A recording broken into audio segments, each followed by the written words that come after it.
A black businesswoman walked with confidence, each step carrying the weight of years spent overcoming prejudice. She was a symbol of success and determination, but that day, when she was doubted and humiliated at the check-in counter by judgmental glances and condescending words, no one at the airport realized they were facing a woman who would not back down easily. What followed not only left the flight crew stunned, but also delivered a profound lesson on dignity and resilience.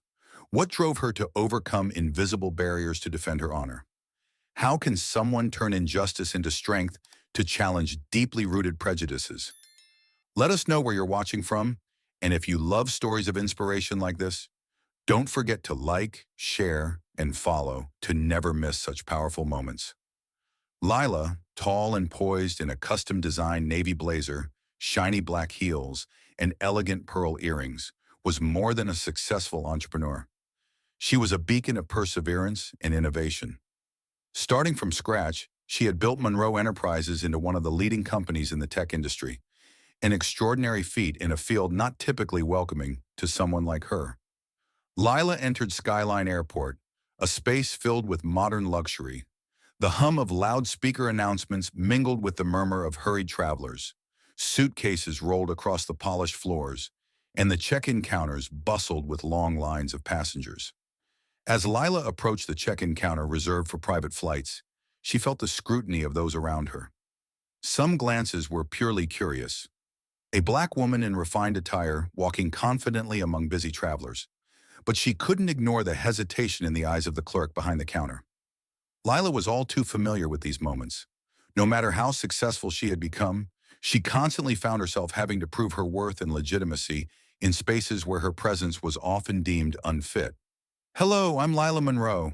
I have a private flight to Riverfront," she said in a calm but decisive tone, handing over her electronic ticket. She noticed the brief hesitation on the face of Mary, the check-in clerk, before she picked up the phone and began scanning the computer screen.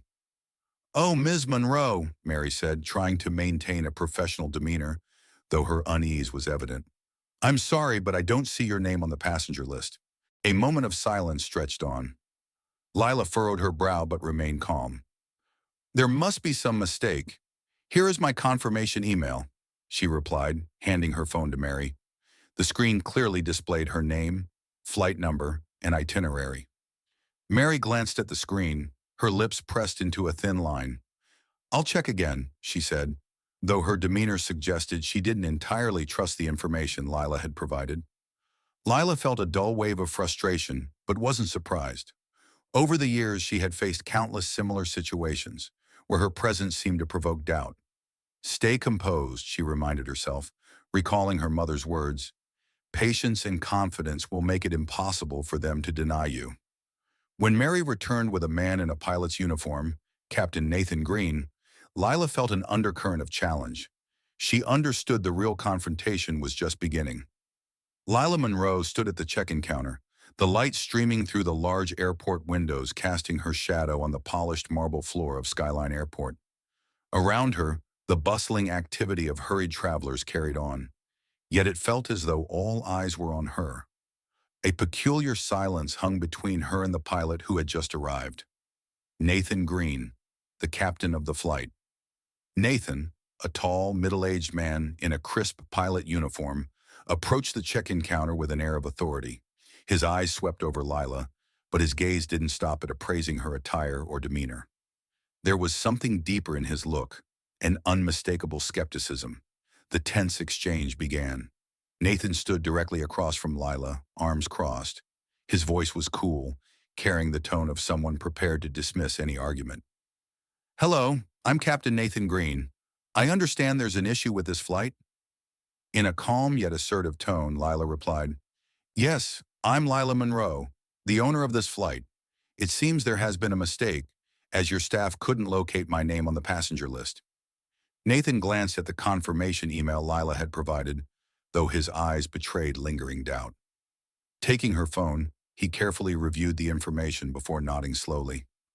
"We'll need additional documentation, such as proof of ownership or a verification from the flight operator."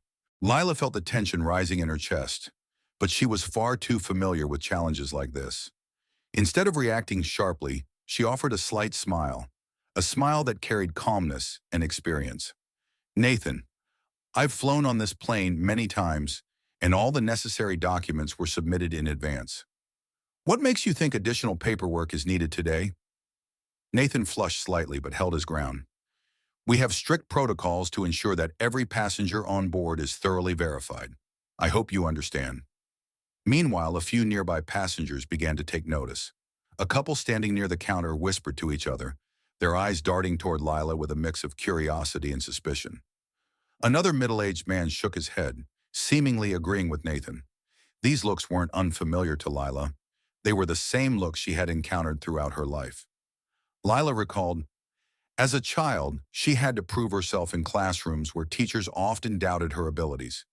As an entrepreneur, she had faced investors who dismissed her projects simply because she was a black woman. But today, she wasn't about to back down. In a firm tone, she said, Nathan, I don't believe this is a matter of protocol. This is about prejudice. I've provided all the necessary evidence. If you can't resolve this, I'd like to speak to the flight operations manager immediately. Nathan hesitated, caught off guard by Lila's confidence. Not wanting to escalate the situation, he reluctantly stepped aside. All right, I'll verify again. But please understand, we're just doing our job. The large windows of Skyline Airport reflected the soft golden light as Lila Monroe walked toward the boarding area.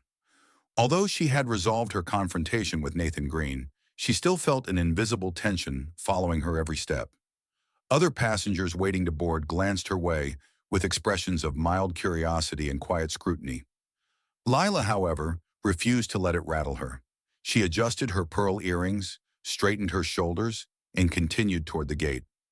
At the boarding door, a young flight attendant named Emily stood waiting. When Lila handed over her boarding pass, Emily offered a polite smile, though her glance carried a hint of hesitation. Good morning, Ms. Monroe. I hope you have a comfortable flight. Maintaining her composure, Lila replied, Thank you. I hope so.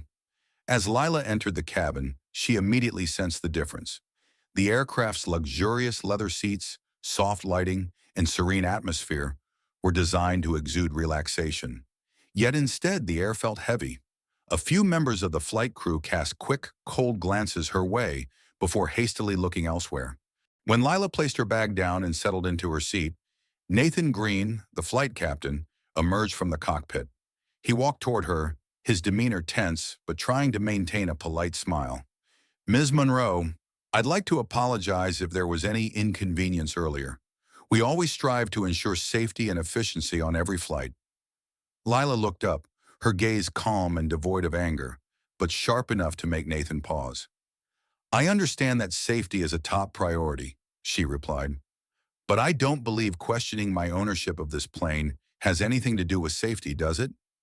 Nathan's face flushed, but he quickly masked it with a forced smile. Of course not. It's just standard procedure. I hope you have a comfortable flight. Lila gave a slight nod, saying nothing more, and Nathan promptly turned and walked away. As the plane took off, Lila tried to enjoy the quiet, but small incidents continued to happen. Emily, the flight attendant, served water to other passengers first. When it was Lila's turn, Emily hastily placed the glass on the table without saying a word. Lila didn't react. She simply observed silently. Other passengers whispered among themselves, a few casting glances in her direction before quickly looking away. The sense of isolation seeped into every moment. While resting, Lila pressed the call button to request an extra blanket. Emily arrived, her smile still polite but strained. I'm afraid we're out of spare blankets, ma'am. Lila tilted her head slightly, her gaze penetrating Emily's explanation. Really? I noticed a few neatly folded ones in the overhead bin. Emily hesitated, her cheeks flushing. I'll check again. As Emily walked away, Lila allowed herself a faint smile. She wasn't someone who could easily be deceived by flimsy excuses. Nearby, a middle-aged man in a gray suit, who had quietly observed the entire exchange, turned to Lila and chuckled. It's unbelievable how they're treating you. I think they've forgotten who actually owns this plane. Lila offered a faint smile. It happens more often than you'd think, but I don't let these things stop me from moving forward. The plane glided through layers of white clouds, morning sunlight streaming through the windows. The cabin was quiet, filled only with the steady hum of the engines. Lila Monroe sat silently, her eyes gazing out the window, her hand resting lightly on the table before her. While her demeanor appeared calm, inside her thoughts swirled relentlessly. She couldn't help but dwell on the incidents earlier, the looks, the words that implied she didn't belong. Nathan Green entered the cabin again, this time with a smile that tried to appear friendly, but couldn't hide its awkwardness. He stopped in front of Lila, adjusting his uniform as if to bolster his confidence. "Ms. Monroe, I'd like to apologize once more for any inconvenience you experienced before the flight. That was never our intention." Lila didn't respond immediately. She looked up at him, her sharp gaze devoid of anger, but enough to compel him to continue. "We have strict protocols in place to ensure everything on board runs safely and according to regulations. Occasionally, that can lead to some unintended misunderstandings." Lila offered a slight smile, but it wasn't warm. It was the smile of someone who had heard too many perfunctory apologies in her life. "Nathan, I understand that protocols are necessary, but protocols don't include questioning someone's ownership simply because they don't match your expectations, do they?" Nathan looked momentarily flustered, clearly unprepared for her direct response. He swallowed hard and attempted to maintain his composure. "Of course not, ma'am. There was no intention to offend anyone. I just wanted to ensure everything was clear." Lila held his gaze, not rushing to reply. Her silence created an invisible pressure that forced Nathan to reflect on his words. Finally, he stepped back, bowing his head slightly. "Once again, I deeply apologize. I hope you find the remainder of your flight comfortable." Nathan turned and walked away, but the tension lingered in the cabin. Lila watched him go, not with anger, but with profound disappointment.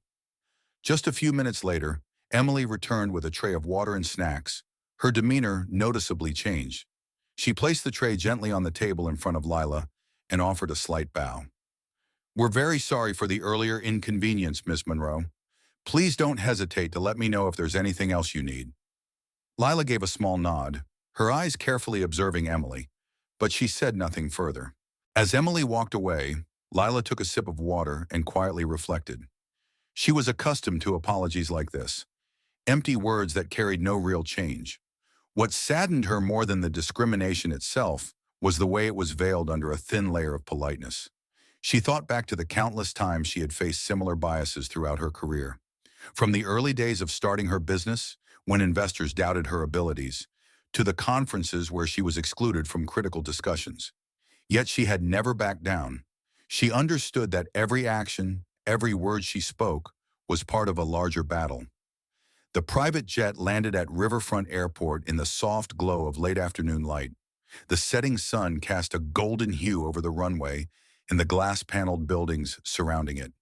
From above, the city of Riverfront unfolded like a vibrant painting, with winding streets, a sparkling river catching the sunlight, and skyscrapers rising from the urban center. Inside the cabin, Lila Monroe stood up, adjusted her tailored suit, and grabbed her bag. The incidents on the flight were over, but they lingered in her mind, a lingering disappointment she couldn't quite shake. The cabin door opened, and a light breeze carrying the scent of the city brushed against Lila's face. Emily, the flight attendant, stood nearby, her demeanor noticeably more polite. "Thank you, Miss Monroe. Have a wonderful evening." Lila simply nodded, not responding. She descended the steps, feeling the eyes of the flight crew on her back. At the bottom of the staircase, a black sedan waited. Marcus, her personal driver, stood by the car door with a warm smile. "Welcome home, Miss Monroe," smiling faintly. "Thank you, Marcus. I could use a quiet evening after today." The car glided through Riverfront's bustling streets. The lights from the skyscrapers merged with the glow of neon signs, creating a vibrant cityscape. Lila leaned back in her seat, her eyes gazing out the window as the traffic flowed by. Yet her mind was far from at ease. She couldn't stop thinking about the injustices she had experienced, not just on the flight, but throughout her life. The car came to a stop in front of the Monroe Enterprises headquarters, a sleek modern building with a glass facade that reflected the streetlights. This wasn't just her workplace. It was a symbol of her perseverance and dedication over more than 3 decades. As she entered the main lobby, Claire, the receptionist, greeted her, a young, eager woman with a hint of nervousness in her demeanor. "Good evening, Ms. Monroe. I didn't expect you to come in right after your flight. Is there anything you need prepared?" "Thank you, Claire. I just want to review a few documents before tomorrow's meeting." Lila entered her office, a spacious room with large windows offering a panoramic view of the city. On her desk, a neatly stacked pile of documents related to the expansion project awaited her attention. But something felt off. An email marked urgent from Robert, one of her senior executives, had just arrived. The email expressed Robert's concerns about the new project Lila had approved. While the language was polite, it thinly veiled his opposition. Lila immediately called Robert to clarify the issue. After a few rings, his cold voice answered, "Good evening, Ms. Monroe. I assume you've read my email." "I have, but it seems you're attempting to delay a project that's already been approved. I just want to ensure we're moving in the right direction. A rushed decision could lead to significant risks." Lila maintained a calm but sharp tone. "Robert, the greatest risk isn't action. It's hesitation. If we don't lead, we'll be left behind." There was a moment of silence before Robert replied, "I understand, ma'am, but I believe we need more time to reevaluate. Time is not a luxury the market will grant us. I want to ensure this project isn't hindered. I trust you understand that." The conversation ended, but Lila knew this was only the beginning of a larger internal battle. The next morning, Riverfront awoke under a soft, pale sunlight, but the atmosphere in the executive boardroom at Monroe Enterprises was heavy with tension. Lila Monroe entered with purposeful strides, the sound of her high heels tapping sharply on the polished wooden floor. Before her, the senior executive team was seated, including Robert, the sender of the contentious email from the previous night. Lila took her seat at the head of the table, the place where she had always belonged. The room was silent, save for the soft rustling of papers being shuffled.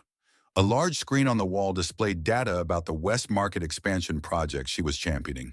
She scanned the faces in the room, her gaze lingering on Robert, who was doing his best to avoid eye contact. "Today we're here to discuss the West Market expansion project," she began. "I understand there have been some concerns raised. Robert, why don't you start?" Robert nodded, adjusting his tie before rising to his feet. "Ms. Monroe, I believe everyone here wants the company to grow. However, I'm concerned that the current pace of this project could put us at financial risk. The West Market is highly competitive, and without additional time to evaluate, we might fail." Lila listened calmly, her fingers interlaced on the table. When Robert finished, she stood slowly, her gaze sweeping across the room. "I understand your concerns, Robert, but I'd like to remind everyone why we're here. Monroe Enterprises is not a company that follows. We lead. We don't wait for opportunities. We create them. This project is not just a bold move. It is necessary to maintain our position at the forefront." She turned her attention back to Robert, her gaze unwavering. "You speak of risk, but the greatest risk is hesitation. Every day we delay, our competitors move one step ahead." Another executive, Linda, seated beside Robert, spoke up. "Ms. Monroe, I respect your vision, but I think this expansion could overwhelm our employees. We need more time to prepare internally." Lila turned to Linda, her voice sharp yet retaining its professionalism. "Linda, I appreciate your concern for the team, but I've spent months working closely with various departments to ensure we are ready. Rest assured, I do not make decisions without thoroughly considering every aspect." The tension in the boardroom thickened. Robert exchanged glances with Linda, and Lila realized that the opposition wasn't solely about concerns over the project. It was a subtle attempt to challenge her leadership. She stood tall, her voice firm and resolute. "If anyone in this room feels that I'm leading this company in the wrong direction, speak now. But remember, Monroe Enterprises didn't achieve its position by playing it safe. We succeeded through vision and courage." The room fell silent. No one dared to confront her directly. Lila made a final decision, ensuring no opposition would derail the plan. "The project will proceed as planned. If any issues arise, I am prepared to take full responsibility, but I expect the full support of everyone here." She sat down, her gaze sweeping across the room. Some nodded in agreement, while others remained silent, but she knew she had taken control of the situation. As the room emptied, Marcus, Lila's assistant, approached with a folder in hand. "Ms. Monroe, A few executives have requested private meetings. I think they're still concerned. Lila smirked faintly. They'll always be concerned, Marcus. What's important is that they understand I won't alter my vision because of their fear. The next morning in Riverfront, a light mist blanketed the city, and soft sunlight filtered through the tall buildings. Lila Monroe sat in her office, her eyes fixed on the computer screen as she scrolled through the morning news. The coffee on her desk had gone cold, but she paid it no mind. A breaking story had just surfaced on the front pages of major media outlets. Monroe Enterprises expansion project faces backlash from employees and community. The report began with a brief video interview of a small group of Monroe Enterprises employees expressing dissatisfaction with the rapid pace of the expansion. It was followed by opinions from market analysts warning that the move might be overly ambitious. The more Lila read, the more she realized this wasn't just an attack on the project, it was an attack on her leadership. Her office door opened and Marcus walked in, a concerned expression on his face and a tablet in hand. Ms. Monroe, we have a problem. There's a small group gathering outside headquarters. They're holding signs and appear to be protesting the expansion project. Frowning slightly. Has anyone from PR addressed it yet? The PR team is drafting an official statement, but the situation seems more complicated. Some of the protesters are former employees, and they're gaining attention from the media.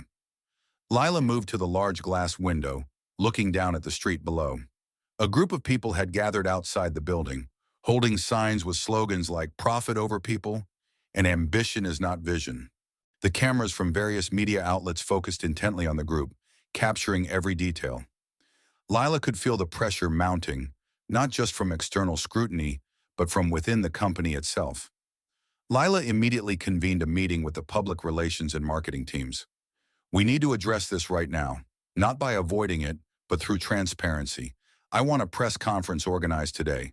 We need to clearly communicate the vision of this project. Some members of the PR team hesitated. Ms. Monroe, I think we should wait for things to settle down. Reacting too quickly could unintentionally amplify the negative attention. Lila shook her head, her tone resolute. Waiting will only make us look weak. Everyone is watching us to see how we respond. I will personally address the press. Get everything ready. A few hours later, the press room at Monroe Enterprises headquarters was packed with journalists, cameras poised and ready. Lila stepped onto the stage, exuding confidence, her gaze determined. She began her speech. I want to thank you all for being here today. I understand that our expansion project has raised some concerns recently, and I deeply respect those opinions.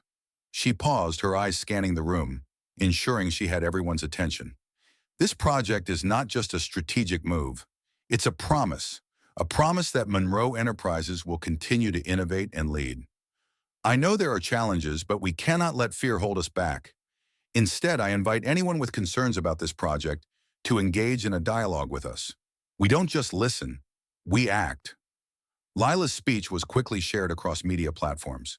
Some praised her forthrightness and resolve, while others remained skeptical.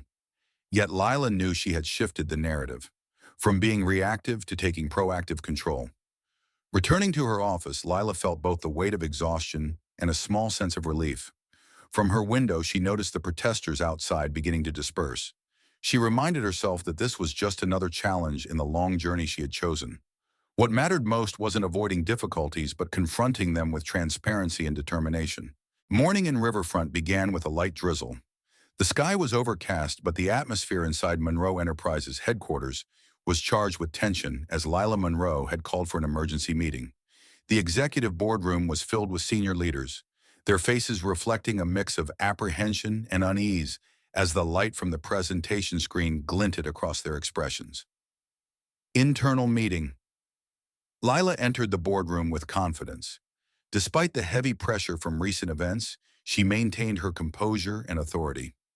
Setting her documents down on the table, she scanned each face in the room before speaking. Thank you all for being here. We're facing a significant challenge, and I won't hide that fact. But this challenge is also an opportunity for us to prove that Monroe Enterprises isn't just a company. We're a symbol of innovation and strength. Robert, who had expressed opposition in previous meetings, spoke up. Ms. Monroe, I understand your faith in this project, but the backlash from the public and employees is putting significant pressure on our reputation. We need to think carefully about how to proceed." Lila turned to Robert, her gaze sharp yet calm. "Robert, reputation isn't built on fear or compromise. We cannot let criticism alter our vision. What's important is that we remain transparent and act based on our core values." A few other executives nodded in agreement, but Lila knew more would be needed to quell their concerns. "I want to take an unprecedented step," she continued. "We will hold a public forum with our employees in the community. I want to hear all their concerns and complaints, and I will address them directly. This is how we not only build trust, but also strengthen our position."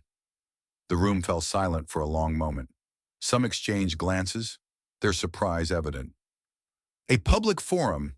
one executive asked. "Are you sure that's the right approach? Negative feedback could further harm our reputation." Smiling faintly. "I'm certain that if we aren't transparent, silence will do far more damage than any words ever could." In the days that followed, Lila and her team worked tirelessly to prepare for the public forum. A stage was set up in the large atrium of the headquarters.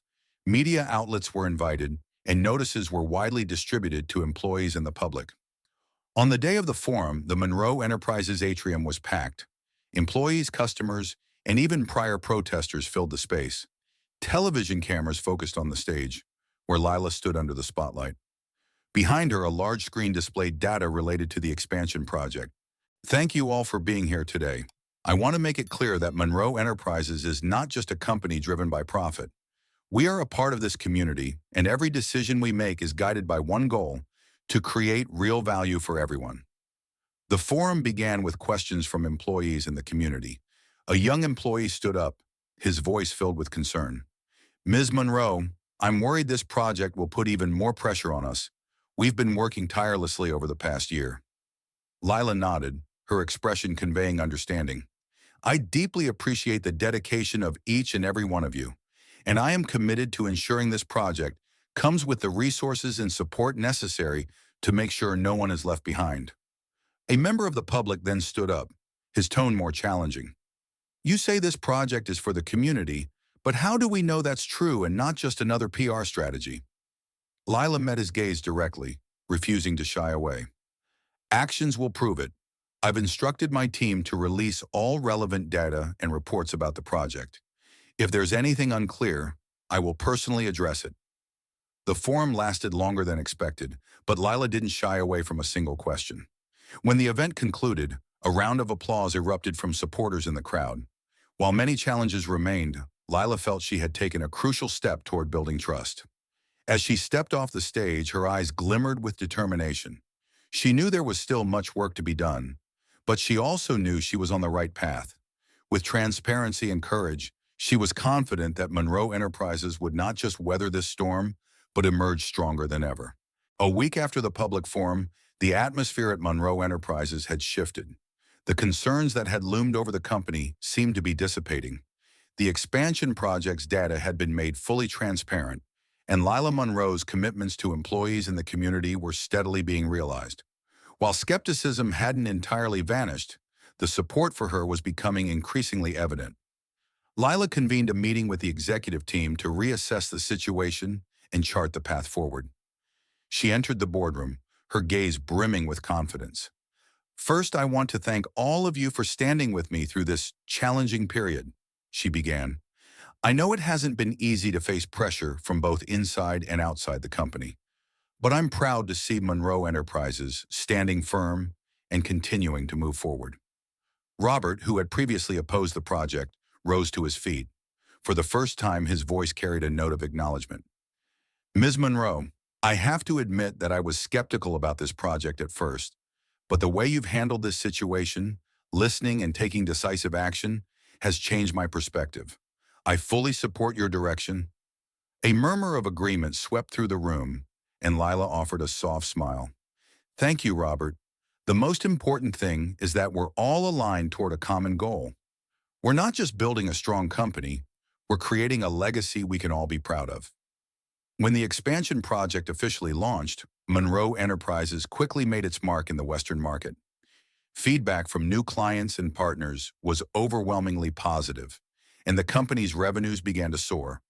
Employees, supported by new resources and policies, felt valued and ready to contribute more. Late one afternoon, after a long day of work, Lila sat alone in her office. From the window, she gazed at the city of Riverfront, where streetlights shimmered on the sparkling river below. On her desk sat a framed photo of her and her mother, placed with care. Her mother, who had been a source of inspiration and strength throughout her life, always told her, "Change starts with small steps, but must be led by a big heart." Lila picked up the photo, smiling.